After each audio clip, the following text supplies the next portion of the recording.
সুপ্রিয় শিক্ষার্থীরা, everybody welcome to my channel. কেমন আছো তোমরা সবাই? নিশ্চয়ই সবাই ভালো আছো। প্রত্যেকের সুস্বাস্থ্য কামনা করে শুরু করছি আমাদের আজকের আলোচ্য লেকচার। আজ তোমাদের সাথে আমি যে অধ্যায়টি নিয়ে আলোচনা করব সেটা হচ্ছে নবম দশম শ্রেণীর নবম অধ্যায়, অর্থাৎ আলোর প্রতিসরণ নিয়ে।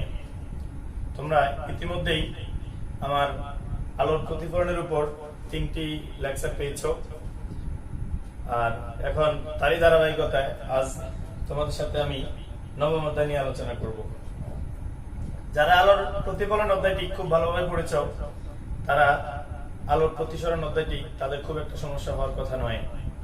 তারপরও যে বিষয়গুলো আছে তোমাদের সাথে ডিসকাস করলে আশা করি তোমরা যদি ভালোভাবে সেটা কমপ্লিট করো, তাহলে তোমাদের আশা করি আলোর প্রতিফলন এবং প্রতিসরণে তোমাদের আর কোনো সমস্যা থাকবে না। তাহলে চলো শুরু করি আমাদের আজকের আলোচ্য বিষয়।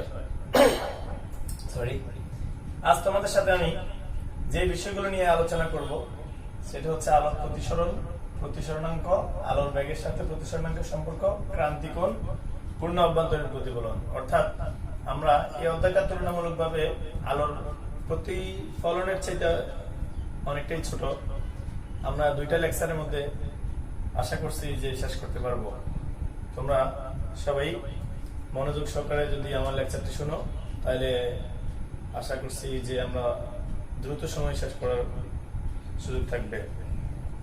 তাহলে চলো, তোমরা বোর্ডে যদি তাকাও তাহলে দেখতে পারতেছো যে আমি একটা চিত্র অঙ্কন করেছি। তোমরা একটু খেয়াল করো, আলোর প্রতিফলনে আমরা খেয়াল করছি যে একটা সমতল পৃষ্ঠে, অর্থাৎ একটা প্রতিফলক পৃষ্ঠে আলো এসে পড়ে বাধা পেয়ে যখন আবার যে মাধ্যম থেকে এসেছে আলো সেই মাধ্যমেই প্রতিফলিত হয়েছে, সেটাকে আমরা বলছি আলোর প্রতিফলন।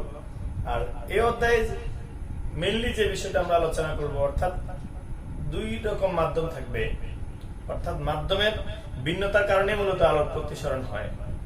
তাহলে দেখো, আলোর প্রতিসরণটা আসলে কি জিনিস।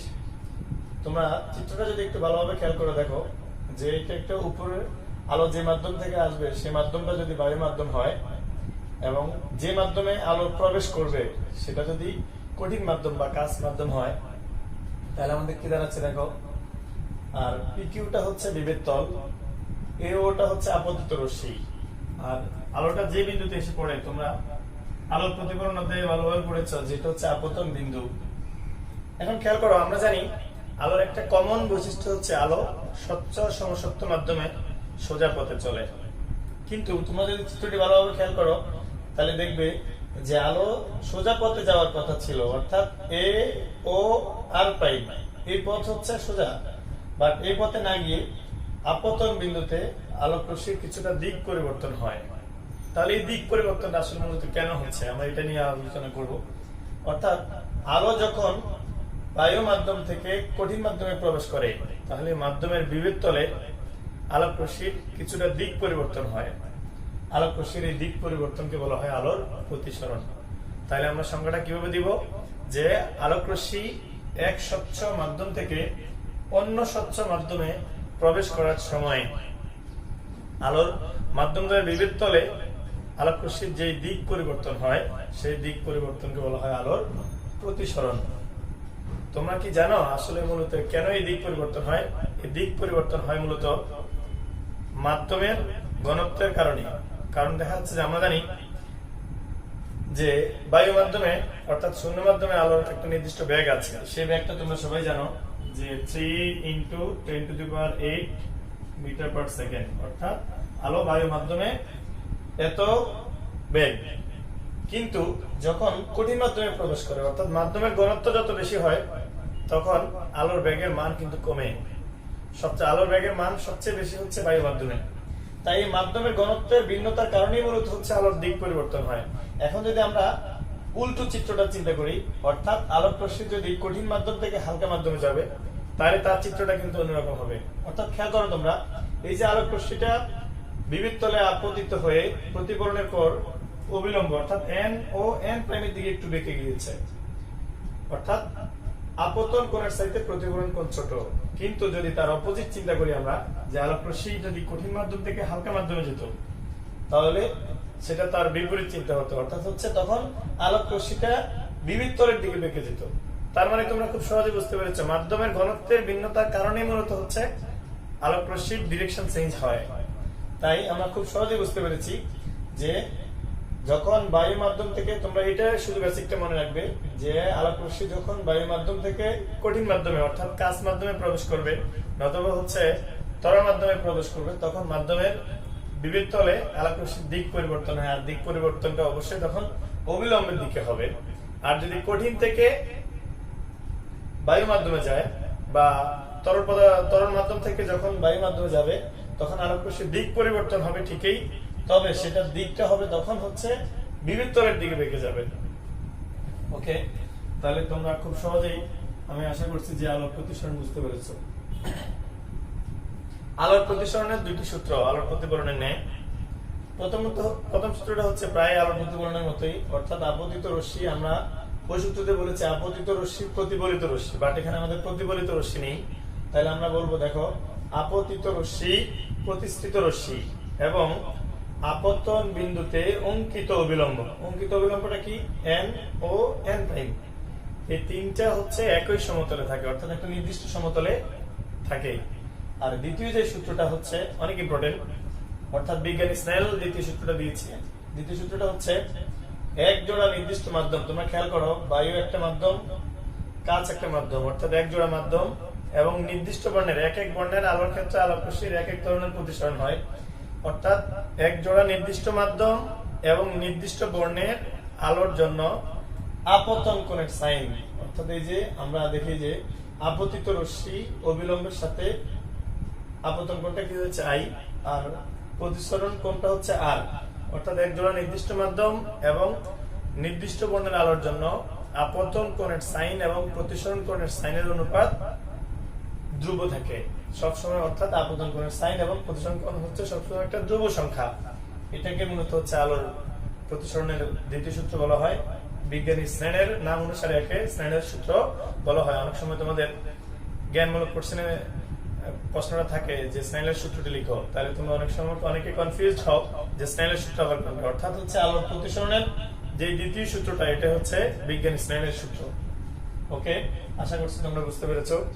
তাহলে এবার আসো যে প্রতিসরণাঙ্কটা কি। প্রতিসরণাঙ্কটা হচ্ছে সিমিলার, প্রায় হচ্ছে সেকেন্ড সূত্রের মতোই। অর্থাৎ খেয়াল করো আমরা সেকেন্ড সূত্রতে পড়েছি হচ্ছে যে একজোড়া নির্দিষ্ট মাধ্যম এবং নির্দিষ্ট বর্ণের আলোর জন্য আপতন কোণের সাইন এবং প্রতিসরণ কোণের সাইনের ধ্রুব থাকে। এখন প্রতিসরণাঙ্ক হচ্ছে এই ধ্রুব সংখ্যাটাকে একটা নির্দিষ্ট প্রতীক দ্বারা প্রকাশ করা হয়। মূলত হচ্ছে এই ধ্রুব সংখ্যাটা হচ্ছে প্রতিসরণাঙ্ক। অর্থাৎ যদি sine i by sine r equal to যে ধ্রুব সংখ্যা, এই ধ্রুব সংখ্যাটাকে যদি আমরা ইটা দ্বারা প্রকাশ করি তাহলে হচ্ছে এটি হচ্ছে আলোক প্রতিসরণাঙ্ক। তাহলে আমরা আলোক প্রতিসরণাঙ্কের সংজ্ঞাটা কিভাবে দিব? আলোক রশ্মি এক জোড়া নির্দিষ্ট মাধ্যম এবং নির্দিষ্ট বর্ণের আলোর জন্য আপতন কোণের সাইন এবং প্রতিসরণ কোণের সাইনের অনুপাত যে ধ্রুব সংখ্যা, সেই ধ্রুব সংখ্যাকে প্রথম মাধ্যমের সাপেক্ষে দ্বিতীয় মাধ্যমের প্রতিসরণাঙ্ক বলে। অর্থাৎ এই মাধ্যমের সাপেক্ষে আলোক রশ্মিটা, আরেকটা জিনিস খেয়াল রাখবে তোমরা, আলোক রশ্মিটা সাধারণত হচ্ছে যে মাধ্যম থেকে আসে, যে মাধ্যম থেকে আলোক রশ্মিটা আসবে, অর্থাৎ ত্রিজ্যভাবে যে মাধ্যম থেকে আসবে সেই মাধ্যমের সাপেক্ষে, আর যে মাধ্যমে আলোক রশ্মিটা প্রবেশ করবে আমরা সেই মাধ্যমের প্রতিসরণাঙ্ক নির্ণয় করব। তাহলে নিশ্চয়ই তোমরা প্রতিসরণাঙ্ক জিনিসটা বুঝতে পেরেছো। প্রতিসরণাঙ্ক জিনিসটার ক্ষেত্রে তোমরা দুইটি জিনিস খুব ভালোভাবে খেয়াল করবে, সেটা হচ্ছে আলোক রশ্মি যে মাধ্যম থেকে আসবে তার সাপেক্ষে হবে যে মাধ্যমে প্রবেশ করবে তার প্রতিসরণাঙ্ক আমরা নির্ণয় করব। আর সাধারণত প্রতিসরণাঙ্ক হচ্ছে মাধ্যমের প্রকৃতি এবং আলোর রঙের উপর নির্ভর করে। এই দুইটা পয়েন্ট তোমরা একটু মনে রাখবে। এবার আসো, যদি মনে করো তোমরা প্রতিসরণাঙ্কের একটা সূত্র আছে, যদি আমরা এই বায়ু মাধ্যমটাকে আমরা মনে করি যে এটা হচ্ছে এই মাধ্যম, তাহলে আলোটা এই মাধ্যম থেকে যদি এটা যদি হয় বি মাধ্যমে প্রবেশ করে, তাহলে প্রতিসরণাঙ্ক হচ্ছে, আমরা জানি যে প্রতিসরণাঙ্ক একটু কি বুঝলাম যে ইটা দ্বারা প্রকাশ করা হয়। তাহলে আমরা লিখতে পারি যে এ ইটা বি, অর্থাৎ আলো যে মাধ্যম থেকে আসবে সেই মাধ্যমের সাপেক্ষে ইটার বাম পাশে হবে, আর যে মাধ্যমে প্রবেশ করবে অর্থাৎ যার প্রতিসরণাঙ্ক নির্ণয় করবে ইটার ডান পাশে থাকবে। অর্থাৎ এ ইটা বি, এটা দ্বারা আমরা সহজেই বুঝতে পারি যে এই মাধ্যমের সাপেক্ষে বি মাধ্যমের প্রতিসরণাঙ্ক হচ্ছে sin i by sin r। এখন যদি এটা p কোণ হয় তাহলে এখানে p হবে, আর এখানে যদি ধরো q কোণ হলো তাহলে এটা q হবে, সমস্যা নেই। অর্থাৎ sin এবং অর্থাৎ আপতন কোণ এবং প্রতিসরণ কোণ যে সাইনের অনুপাতটা সেটা হচ্ছে মূলত হচ্ছে কি প্রতিসরণাঙ্ক। এখন যদি আলোক রশ্মিটা এমন হয় যে বি মাধ্যমের সাপেক্ষে এই মাধ্যমে প্রবেশ করে, অর্থাৎ উল্টাটা যদি হয়, অর্থাৎ এই বি মাধ্যম থেকে আলোক রশ্মিটা যদি এই মাধ্যমে যায় তাহলে কি দাঁড়াচ্ছে, তাহলে আমাদের হবে sin r। তখন হচ্ছে এই sin r টা হচ্ছে কি আপতন কোণ হবে, আর sin i টা হচ্ছে কি প্রতিসরণ কোণ হবে। অর্থাৎ sin r bar sin i, এটা যদি আমরা বিপরীতকরণ করি তাহলে 1 by sin i by sin r, 1 এর 1, আর sin i by sin r এর মান কত, a ইটা b, তাহলে আমরা লিখতে পারি a ইটা b। তাহলে আমাদের কি দাঁড়ালো, অর্থাৎ আমরা লিখতে পারি যে b ইটা a, অর্থাৎ b মাধ্যমের সাপেক্ষে এই মাধ্যমের প্রতিসরণাঙ্ক হচ্ছে বি মাধ্যমের সাপেক্ষে এ মাধ্যমের প্রতিসরণাঙ্ক হচ্ছে এ মাধ্যমের সাপেক্ষে বি মাধ্যমের প্রতিসরণাঙ্কের বিপরীত। তার সূত্রটা খুব খেয়াল রাখবে তোমরা, অঙ্ক করার ক্ষেত্রে এই সূত্রটা খুবই গুরুত্বপূর্ণ। এখানে এই জিনিসটা তোমরা ক্লিয়ার বুঝতে পেরেছো তো? দেখা যাচ্ছে যে এটার কথাটা বোঝাচ্ছে হচ্ছে বি মাধ্যমের সাপেক্ষে যখন এই মাধ্যমে যাবে, বি মাধ্যমের সাপেক্ষে এ মাধ্যমের প্রতিসরণাঙ্ক হচ্ছে এ মাধ্যমের সাপেক্ষে বি মাধ্যমের প্রতিসরণাঙ্কের বিপরীত। ওকে, এবার যে জিনিসটা তোমাদের সাথে ডিসকাস করব সেটা হচ্ছে আলোর বেগের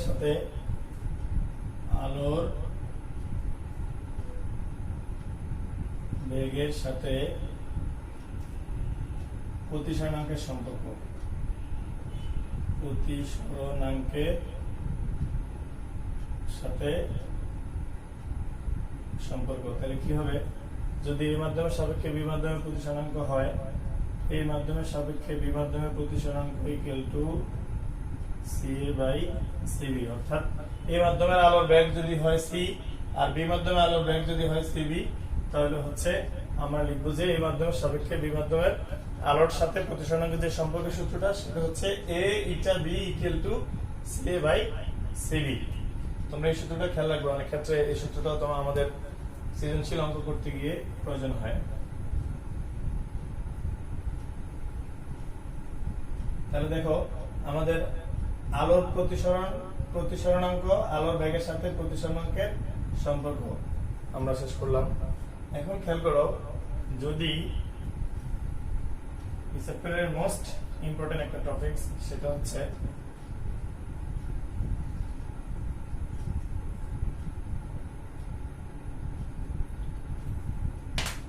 ক্রান্তিকোণ। আমরা এখন যে জিনিসটা নিয়ে তোমাদের সাথে আলোচনা করব সেটা হচ্ছে ক্রান্তিকোণ কি। ক্রান্তিকোণটা হচ্ছে আলোক রশ্মি, আমরা এতক্ষণ আলোচনা করেছি হালকা মাধ্যম থেকে কঠিন মাধ্যম, আর ক্রান্তিকোণের ক্ষেত্রে অবশ্যই ক্রান্তিকোণ এবং পূর্ণ অভ্যন্তরীণ প্রতিফলনের ক্ষেত্রে তোমরা খেয়াল রাখতে হবে অবশ্যই আলোক রশ্মি কঠিন মাধ্যম থেকে হালকা মাধ্যমে প্রবেশ করবে। তার মানে হচ্ছে এটা হচ্ছে কঠিন মাধ্যম কাঁচ মাধ্যম যেটাই হোক, আর এটা হচ্ছে হালকা মাধ্যম হালকা। তাহলে আলোক রশ্মি আমরা সংকট কোণের সংজ্ঞাটা কিভাবে জানি, যে আপতন কোণের যে মানের জন্য প্রতিসরণ কোণের মান 90 ডিগ্রি হয় তাহলে তাকে আমরা কি সংকট কোণ বলবো। আমি আবার বলছি যে আপতন কোণের যে মানের জন্য, অর্থাৎ আপতন কোণ যে অ্যাঙ্গেলে পড়লে, অর্থাৎ যত ডিগ্রি কোণে যদি যত আপতিত হবে তার জন্য যদি আমাদের প্রতিসরণ কোণটা 90 ডিগ্রি হয়, অর্থাৎ প্রতিসরিত রশ্মিটা যদি বিবিধ তল গ্যাসে চলে যায়, তোমরা খুব ভালোভাবে খেয়াল করো, অর্থাৎ যত ডিগ্রি কোণে আপতিত রশ্মিটা বিবিধ তলে পড়ে, যত ডিগ্রি কোণের জন্য এই যে প্রতিসরিত রশ্মিটা অর্থাৎ আলোক রশ্মিটা যে প্রতিসরিত হবে সেটা যদি বিবিধ তল গ্যাসে চলে যায় তাহলে হচ্ছে অবিলম্বের সাথে আমরা এটা কি 90 ডিগ্রি কোণ উৎপন্ন করবে। তাহলে আমরা বলবো যে আপতন কোণের যে মানের জন্য প্রতিসরণ কোণের মান 90 ডিগ্রি হয় তাকে আমরা বলবো কি সংকট কোণ। তাহলে আমরা সংকট কোণ জিনিসটা বুঝতে পেরেছি। অনেক সময় কোশ্চেন থাকে যে বায়ুর সাপেক্ষে কাচের প্রতিসরণাঙ্ক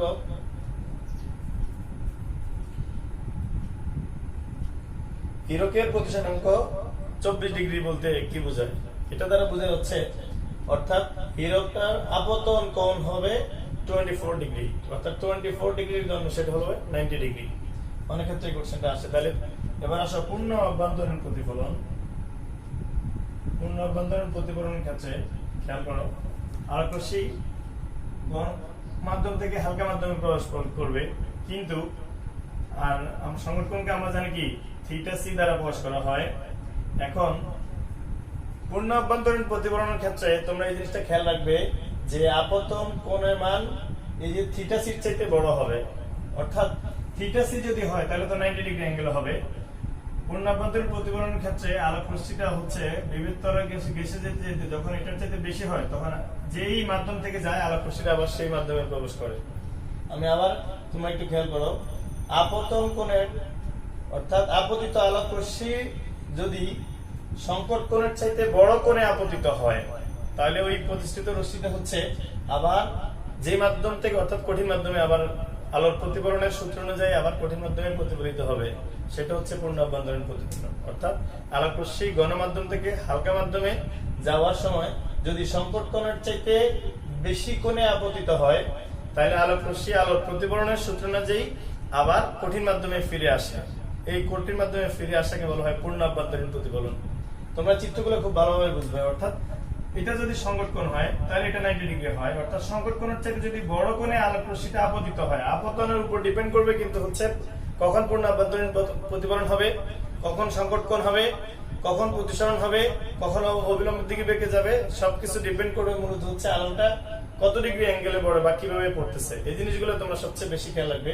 তাহলে পূর্ণ অভ্যন্তরীণ প্রতিফলনের ক্ষেত্রে হচ্ছে খেয়াল রাখবে যে কোণে পড়লে সাধারণত 90 ডিগ্রি হয় তার চাইতে বেশি পড়তে হবে। অর্থাৎ ধরো এখানে যদি মনে করো যে 24 ডিগ্রির জন্য আমাদের 90 ডিগ্রি হয়, তাহলে পূর্ণ অভ্যন্তরীণ প্রতিফলনের ক্ষেত্রে মনে রাখতে হবে 24 এর চাইতে 1 ডিগ্রি হলেও বড় হতে হবে। অর্থাৎ যদি এটা 25 ডিগ্রি পড়ে তাহলে আলোক রশ্মিটা দেখা যাচ্ছে যে আবার কঠিন মাধ্যমে প্রতিফলিত হবে। আশা করি বুঝতে পেরেছো। আজ তোমাদের সাথে যে বিষয়গুলো আলোচনা করেছি তাহলে তোমরা খুব সুন্দরভাবে প্রথমে তোমাদের কাজ হচ্ছে এই চ্যাপ্টারে তোমাদের যতটুকু পার্ট অর্থাৎ পূর্ণ অভ্যন্তরীণ প্রতিফলন পর্যন্ত তোমরা আগে একবার রিডিং পড়বা, তারপর আমার লেকচারটি দেখে গুরুত্বপূর্ণ জিনিসগুলো বুঝবা। আমি নেক্সট ভিডিওতে আমরা এই অধ্যায়টি দেখাচ্ছি লেন্স নিয়ে বিভিন্ন সংজ্ঞা এবং লেন্সে আমরা আলোর প্রতিফলনের ক্ষেত্রে যেমন 6 ফর্মুলাতে দেখেছি যে 6টা অবস্থানে যদি বস্তু থাকে তাহলে তার প্রতিবিম্বগুলো কিভাবে গঠিত হয়, লেন্সের ক্ষেত্রে আমরা দেখব। তারপর চোখের গঠন, তারপরে হচ্ছে লেন্সের ক্ষমতা নিয়ে আমরা আলোচনা করব। আমি আশা করছি তোমরা আমার নেক্সট লেকচারটি অবশ্যই ভালোভাবে ফলো করবে। ভালো থাকবে সবাই, সঠিকভাবে পড়াশোনা করো, এই শুভকামনায় আমাদের আজকের লেকচার এখানে শেষ করছি। আল্লাহ হাফেজ।